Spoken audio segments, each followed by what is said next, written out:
Բարի երկու, պարոն Կարապետյան, շնորհակալություն հրավերն ընդունելու համար։ Պարոն Կարապետյան, միասին փորձել ենք ամփոփել անցնող շաբաթվա կարևոր եւ ուշագրավ իրադարձությունները եւ առանձնացրել եմ երկու կարևոր թեմա, երկուսն էլ մեր դաշնակից բարեկամ պետություններն են, որոնց հետ սերտ գործակցում ենք։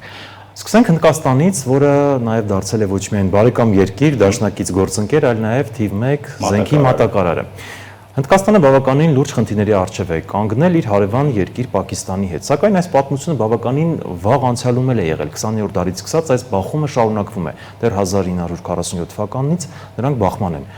Պայթյունավտանգ իրավիճակ է ստեղծվել, երկու կողմն էլ չեն զիջում, երկու կողմում էլ բախումներ են եւ հնարավոր է մեծ էսկալացիա։ Ինչ է կատարվում։ Խնդրեի ձեր մեկնաբանությունը։ Տեսեք, արդեն նշեցիք, որ խնդիրը նոր չի առաջացել, դեռևս 47 թվականից ի վեր 3 պատերազմ են տեսել եւ բազմաթիվ լոկալ ուրեմն բախումների ականատեսն են եղել, դա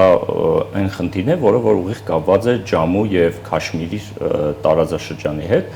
եւ այստեղ տարածքային վեճ գոյություն ունի։ Բնականաբար մի կողմը պնդում է իր տարածքային ամբողջականության մաս կազմելու, մյուս կողմը, որ էթնիկ բնակիչները իրենք են եւ այնտեղ պետք է բնակվեն արտոնյալ կարգավիճակով եւ այդ լարվածությունը ձեր ասած ավելի սրվեց 90-ականներին, երբ որ հատուկ կարգավիճակը Հնդկաստանը հանեց, հա, եւ այս վերջի իրավիճակը, եթե չեմ սխալվում, ապրիլի 22-ին, երբ որ զբոսաշրջիկների 26 անմեղ զոհեր տեղի ունեցավ եւ բացարձակ մեծամասնությունը հնդիկներ էին, հնդկական իշխանությունները ունենալով որոշակի հավաստի ինֆորմացիա մեղադրեցին պակիստանյան իշխանություններին առայն, որ նրանք տարբեր խմբավորումների աբեկչական հովանավորել են, թույլտվություն են տվել, ինչ որ տարբեր ճանապարհներով նաև զինել են, որպեսզի նման ձեռակ տեղի ունենա։ Հանգուցալուծումը տեսանք, առաջինը եղավ այն, որ դիվանագիտական հարաբերությունների խզում տեղ ունեցավ, պերսոնա նոն գրատա հայտարարվեցին դիվանագետները, երկուստեք ընդ որում, փակվեցին սահմանները, դիվանագետները հետ կանչվեցին եւ ամենատարօրինակը, որը որ ամենակիչ սպասելին էր, բայց տեղի ունեցավ, դա գիտեք, համատեղ ջրային ռեսուրսի պայմանագիրը, որը դեռևս 1960-ականներից կար, դա խախտեց, խոսենք անկեղծ, հնդկական կողմը խախտեց այն մասով, որ փակեց Ինդոս գետի հոսքը դեպի Պակիստան, որը առիթ տվեց, անգամ դա դիտարկվեց որպես կարմիր գծի հատում, պատերազմի ընդհուպ մինչև միջուկային պատերազմի սիգնալ է, այսպես ասած, եւ պակիստանյան կողմը բնականաբար արդեն իսկ խոսում է պատերազմի մասին, պակիստանյան կողմը ավելի ուղիղ տեքստով է խոսում, որ ընդհուպ մինչև միջուկային արսենալը կօգտագործի, ընդ որում ասեմ, որ ի գիտություն բոլորին այդ երկու գերտերությունները միջուկային գերտերություններ են եւ այստեղ բավականին լուրջ է սպառնալիքը եւ աշխարհը ընդ որում աշխարհակահաղական կենտրոնությունները տեսնում են այդ ռազմատենչ ռետորաբանությունը հատկապես Պակիստանի կողմից հնչող եւ այստեղ հասկանում ենք, որ հիմա թե միջազգային հանրությունը, թե խաղացողները միջազգային տարածաշրջանի խաղացողները ինչպիսի դերակատարություն պետք է ունենան, որպեսզի հանգուցալուծվի սուրբ ծայրերը, այսպես ասած, հարթվի, ամենայն դեպս տեսնում ենք, որ դեռևս դիտորդի կարգավիճակ։ Ինչպես մեր դեպքում էր 44 օրյա ժամանակ, եւ դա նորմալ է, եւ դա նորմալ է, ճակերտավոր նորմալ է։ Բայց այդուհանդերձ կհաջողվի այս ապագա վտանգավոր միջուկային, ինչպես դուք նշեցիք, էսկալացիան աշխարհի տերություններին միջամտելով կասեցնել։ Եթե տնտեսական որոշակի պատժամիջոցներ, ճնշումներ չգործադրվեն երկուստեք, եւ դիվանագիտական ողջ արսենալը չներդրվի այդ կոնֆլիկտը փակելու համար, ապա չի բացառվում, ես չեմ բացառել լոկալ պատերազմական իրավիճակ, հատկապես Քաշմիրի տարածաշրջանում, որտեղ հիմա կրակոցներ են գնում, բայց ես բացառում եմ, որ լայնամասշտաբ պատերազմի հավանականություն կա եւ ընդ որում, որ դա կվերածվի միջուկային պատերազմի։ Ես դա բացառում եմ։ Ինչով է հիմնավորում, որ բացառում եք։ Ընդհանրապես ոչ թե հիմնավորում կա, հիմնավորումը այն է, որ երկուսներ գիտակցում են Պարսաստիճան ղեկավարությունը, որ դա կատեգորիկ ամենավերջին կետը պետք է լինի, որ երկուստեք օգտագործեն միմյանց հանդեպ միջուկային զենք։ Դուք պատկերացնում եք, չէ՞, տարածաշրջանը դա բառացի կվերածվի երրորդ համաշխարհային պատերազմի։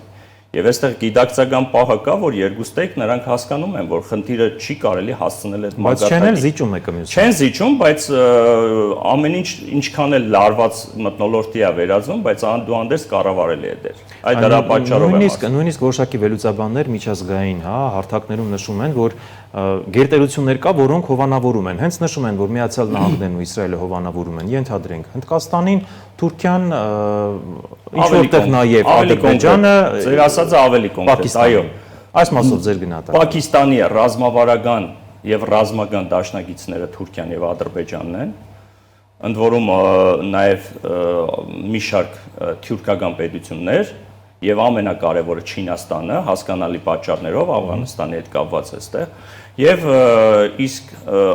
ամբողջ կարելի ասել հավաքական արևմուտքը կողմ է հնդկական ուրեմն ամբողջատիրությանը, սուվերենությանը, տարածքային ամբողջականությանը, ընդ որում հենց Քաշմիրի մասով աջակցում են եւ այդ մասով, այո, վայելում են աջակցությունը հավաքական արևմուտքի։ Այստեղ ընդ որում նաև Իսրայելը եւս տարօրինակ է, չէ՞։ Տարօրինակ է, բայց փաստը է դա։ Այնպես որ այդ ամեն ինչը հասկանալի է, գերտերությունների վերադասավորումներն է, աշխարհակարգի նոր ձևավորումն է, նոր քարտեզ են գծում եւ այլն, բայց ժամանակին ասել եմ, արյունոտ վերաբաժանում է տեղի ունենում, հենց աշխարհակարգի այս վերաբաժանումը մենք դրա ականատեսն ենք։ Տարածաշրջան, որտեղ կան կոնֆլիկտներ, այդտեղ հիմա օջախներ են ձևավորվում։ Եվ ես չեմ բացառել, որ այդ օջախներից օրինակ ռուս-ուկրաինական հակամարտությունից հետո օջախը ինչպես հանդիսացավ Սիրիան, Գազան, չի բացառում նաև հարավային Կովկասը, հիմա այս պահին արի ու տես մենք ականատես ենք լինում Հնդկաստան, Պակիստան, ապագա սպասվող։ Հնդկաստանը, ինչպես ես թողարկման սկզբում նշեցի, մեր թիվ 1 մատակարարն է զենքի առումով եւ այս մասով մտահոգություններ իսկապես մենք ունենք, լեգիտիմ է մեր մտահոգությունները։ Եթե հանկարծ լինի այդ ամեն ինչը, զենքի մատակարարումը կարծես մեր մասով դադարեցնում է։ Տրամաբանության շրջանակներում է, որ ինձ նման հարցերել են ուղղել, թե արդյոք մատակարարումները բնականon կդատարեն, այո, չի բացառվում, չնայած պաշտոնական հայտարարություն չկա երկու կողմից էլ այդ մասին, եկեք ընդունենք, որ Հայաստանի Հանրապետությունը այսօր փաստացի ամենաշատ զենքի մատակարարումը ունենում է Հնդկաստանից, եթե չեմ սխալվում, 22-24 թվականին մոտ 600 միլիարդի, ուրեմն, որը կազմում է մոտ 40% ընդհանուր զենքի ներկրման, դա բավականին լուրջ ցուցանիշ է։ Ադրբեջանը անդադ նշում էր, որ պետք է չմատակարարվի եւ այլն։ Այո,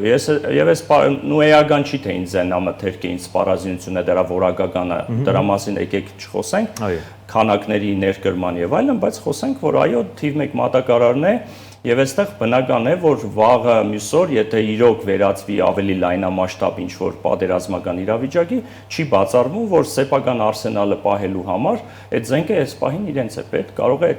ոչ միայն Հայաստանի, բոլոր այն երկրների հետ ունեն իրենք պայմանագրային իրավահարաբերություններ,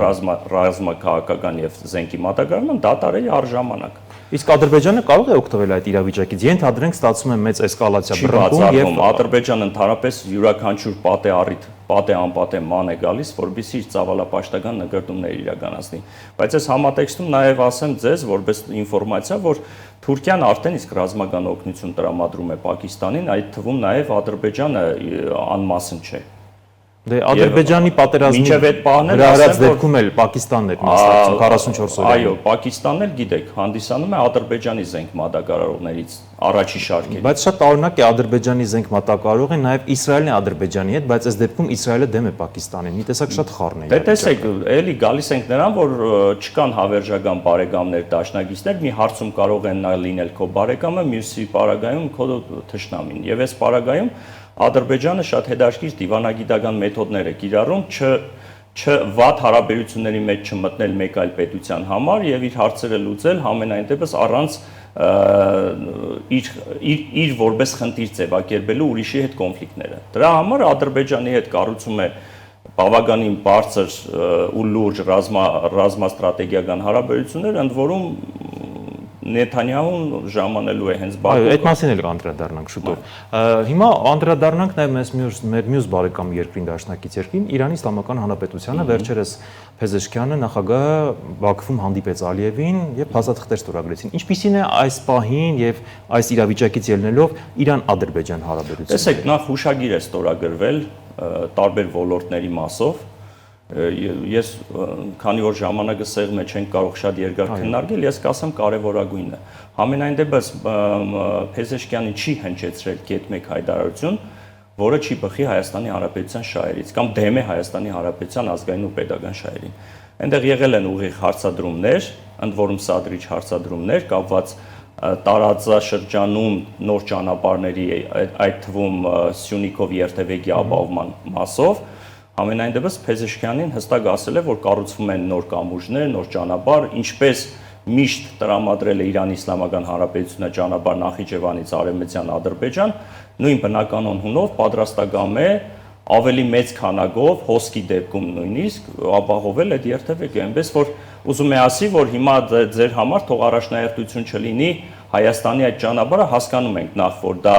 բացառապես իր ազգային շահերից է բանում, որովհետև ֆինանսական մեծ եկամուտներ է գալիս, եւ երկրորդը այստեղ հասկանում է, որ իր համար այդուհանդերձ Հայաստանի հետ կապված կամ որոշակի կարմիր գծեր, որոնց մասին մենք բազմիցս խոսել ենք։ Եվ այստեղ նաև կարևոր երկրորդ հայտարարությունը, որ Բաքվում վերստին նա վերահաստատել է այն, որ յուրաքանչյուր երկրի տարածքային ամբողջականությունը պետք է պահպանվի, սուվերենությունը տարածքի հանդեպ պետք է պահպանվի, որևիցե ոտնձգություն չպետք է տեղի ունենա, այսինքն ուղի մեսիջ եղեց, որ որևիցե առավելապաշտական նկարտումներ կամ այլ պատկերացումներ Հայաստանի մասով Սյունիքի, առնվազն Սյունիքի մասով պետք է չունենանք։ Անդրադառնանք Նեթանյահուի այցին մայիսի 8-ին սպասվում է հնգորիա աննախադեպ երկար ժամկետով, ու այնտեղ բավականին լուրջ են պատրաստվում, բավականին ներկայացուցչական տեսքով են պատրաստվում եւ մամուլի եւ ամեն ինչ։ Նախ ինչով է պայմանավորված, որ նման երկար ժամկետով է գնում եւ հետո արդյոք Թուրքիան կհանդուրժի, որովհետեւ Թուրքիան եւ Իսրայելը բավականին լուրջ խնդիրների։ Պարոն Աբրահամյան, եկեք մակերեսորեն չնայենք հարցին, որովհետեւ շատերի մոտ այո տպավորություն կա, որ եթե օրինակ Իսրայելի եւ Ադրբեջանի միջև նման բարեկամական, եղբայրական անգամ հարաբերություններ, ուրեմն պետք է խանդի տեսարաններ լինի Թուրքիայի կողմից, դա բացառվում է։ Դե մեր դեպքում երբ Թուրքիայի հետ փորձում ենք հարաբերություն կառուցել, Ադրբեջանը բավականին խանդոտ է։ Տեսեք, Թուրքիան այդ շատ մագերեսային է երևում, որ հագա-սեմիտական է, հագա-իսրայելական է, նման բան մեծ հաշվով նույն հաջողությամբ Սիրիայում նրանք ընդհանուր հայտարարի են եկել։ Շատ դեպքերում դեմոնստրացնում են, որ կա կոնֆլիկտ, իր անտագոնիզմ ու թշնաման կա, բայց տեսեք գալիս են ընդհանուր հայտարարի։ Եվ այս մասով էլ Թուրքիան գիտեք ունի հետևյալ դիրքորոշումը, իմ կրտսեր եղբայր պետությանը ով կարող է աջակցի, թող աջակցի, թեկուզ լինի իմ թշնամին։ Դա այդ տրամաբանության մեջ է մտնում, այնպես որ իրենք շատ դեպքերում այսպես ասած աչք կփակեն նման ուրեմն հարաբերությունների։ Նրանք հասկանում են, որ ով է Թուրքիան իրենց համար, Ադրբեջանը եւ Իսրայելը իրենց համար։ Եվ այստեղ այո դիտարկում ենք հետևյալը, իհարկե ուսումնասիրման process-ում է հիմա մեր վերլուծաբանների մոտ, թե լավ ինչ տիպի հարաբերությունների մասին է, որ 5 օրյա այցի ժամանակ ինչի մասին պետք է լինի, այցը ինչ բովանդակություն կրի, ու գիտենք, որ ռազմավարական դաշնակցային հարաբերություններ ունեն, հետևաբար չի բացառվում, որ համատեղ գործելու, որովհետև կա նման մեսիջ արդեղ, համատեղ գործելու որոշակի հուշագրեր պետք է ստորագրվեն եւ ելի զենքի նոր զինամթերքի եւ սպառազինության արկուվաճառքի պայմանագիր։ Այս պահին դերևս կա նման ինֆորմացիա։ 5 օրը ընդհանրապես պաշտոնական այցերը տևում են 1-ից 3 աշխատանքային օր։ 5 օրը դա բավական լուրջ է, հետեւաբար կարելի է զուտ ենթադրել, որ ինչ որտեղ տարբեր գուցե եւ Ադրբեջանի տարբեր հատվածներում, տարբեր քաղաքներում, բնակավայրերում ինչ որ բաներ պետք է համատեղ ինչ որ տեսնեն։ Բնականաբար հայկական Արցախն էլ օկուպացված կտանեն եւ այդ շոուները կկազմակերպվեն։ Չեմ բացառում, որ ավելի ընդգրկուն է այս ուրեմն հարաբերությունների համատեքստում հանդիպումները եւ շատ ավելի լուրջ նախատեսելիք պլաններ կան այցի շրջանակում։ Շնորհակալ եմ, պարոն Կահապետյան, հանգամանալից ներկայացնելու համար։